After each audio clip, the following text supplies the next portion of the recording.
Welcome to Metals Investment Forum. Hi, James. Welcome back.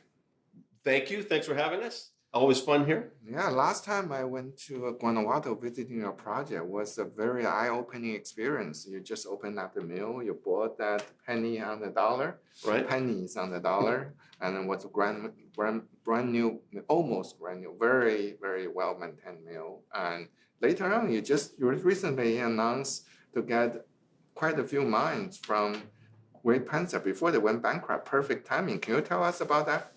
Right. Okay. So you got a chance to see El Cubo last year when we had just brought it back into production, and that was great. El Cubo we purchased from Endeavor Silver last year, and last fall we were ramping up to a place where we could process about 30,000 tons of ore through the plant on a monthly basis. The great thing about El Cubo is that it was built larger than that. So we've got a lot of excess capacity. So the additional mines that we've just recently purchased from Great Panther in Guanajuato, that's San Ignacio and Valenciana. What we can do and what we're already doing, like within just days of having purchased those assets, we're shipping that material, trucking that material about 15 or 20 kilometers to El Cubo and using that excess capacity. Oh, excellent. I saw your production going up month by month. When do you see you reach a steady state?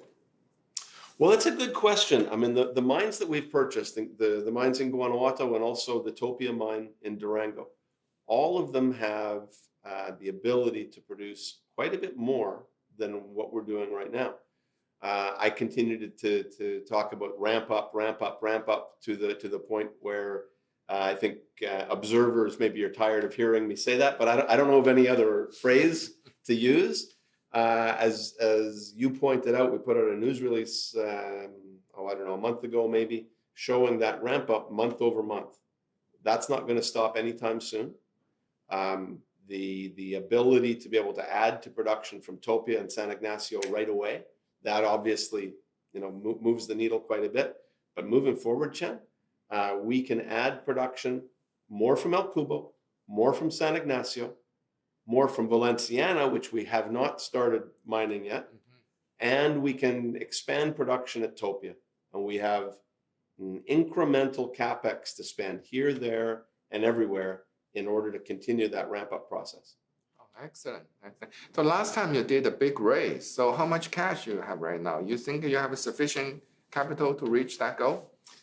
It depends. So to answer the first question, within just a few days ago, we had about $8 million in cash. And we also have a little over $2 million in silver and gold in inventory. The reason that we do that is because we owe one of our lenders, OCIM from Paris, monthly amounts of silver and gold starting in November. So we like to enter the market and have London good delivery, silver and gold in inventory when the price of silver and gold goes down a little bit, so we can, on a bargain hunting kind of basis, go in and do that. So if you add those two together, we've got about $10 million in liquidity. Is that enough? I don't know. You're talking to a CEO who's way happier with silver at $23 than at 18, right? And you and I both think that silver is going to go higher, so I can make the case that it is enough. Right. You have a very high leverage to silver price. Correct. Absolutely, and maybe one of the highest in the industry. We're called Guanajuato Silver. We are actually a silver company. Most of our production is silver. That's not true of a lot of the other companies that have silver in their name. Right. Excellent. Yeah, in Guanajuato, most of it is silver and some gold. That's pretty much. In the other mine, you have some base metal, but you primary compared with all the other silver producer, you probably have one of the highest concentration in silver. Correct, and I think that the numbers, again, depending on how the price of the metals moves back and forth, but it's about 50, 30, 10, and 10 for silver, gold, lead, and zinc. Excellent.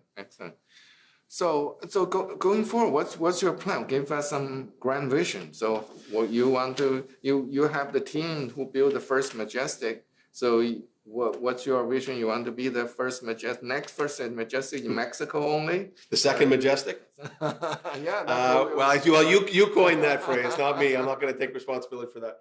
But I think a lot of companies will say, well, we want to expand, we want to continue to develop our mines and move forward.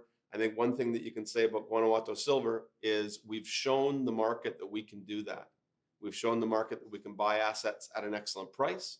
We've shown the market that we can put those assets back into production on time, on track, and on budget. So what happens next? I think continued expansion. We're not a big company, and I think that our company, I think that our platform makes more sense being a little bit bigger. So what does that mean? I think that there's other opportunities right within Guanajuato, but there's also a lot of opportunities at Topia. So that we have the Topia plant and the Topia mine, but there's a number of smaller operations just within driving distance of Topia.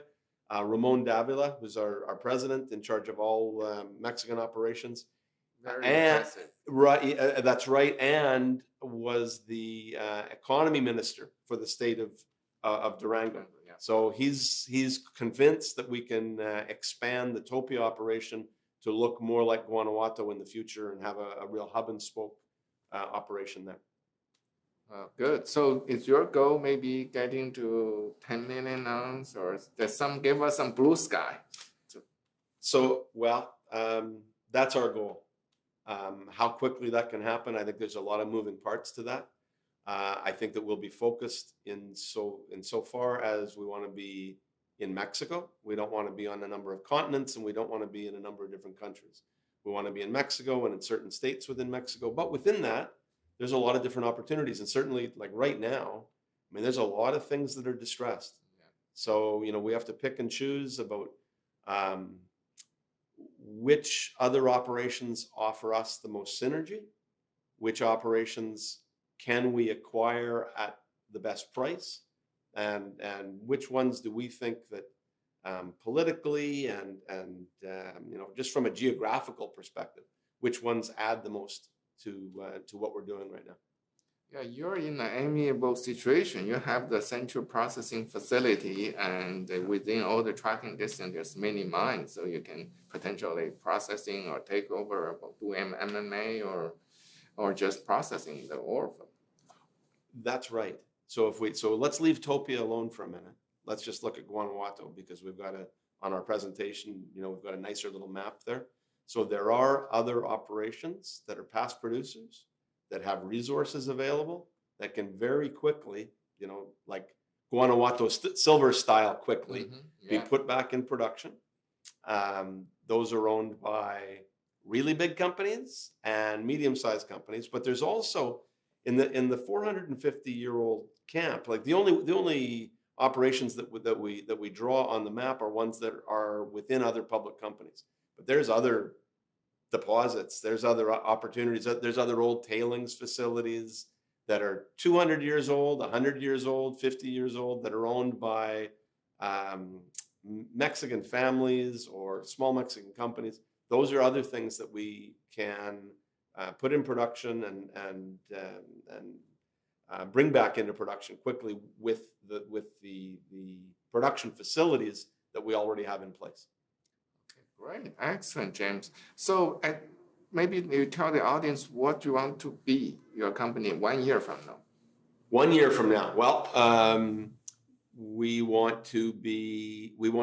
year from now, we want to continue to be, which is what we are today, Mexico and maybe the world's fastest growing silver and gold mining company. You mentioned 10 million silver equivalent ounces. That's a goal for us. I don't know whether we can achieve that within 12 months, but certainly that's a goal for us. The 10 to 12 million silver equivalent ounce production, that's where we're headed over a period of time. That's where we want to be. Okay, excellent. Just remind us, what's your market cap right now? Market cap's $100 million. The stock market has not been anybody's friend recently. I think I think our shares are undervalued, but I think a lot of things in the market are undervalued. The thing that's going to change that dramatically is the price of silver, which has, it's funny, I talk to people about, I think silver can go to $26, and they go, wow, that's a long way from where we are. But we were there in April. So I don't think that it's asking very much of the silver market to return to the prices that we had in April. If we go there, our company does very, very well indeed. Because you have very high leverage to silver price. Correct. Okay, great. Thank you, James. Hope to hear more good news from you. Always a pleasure.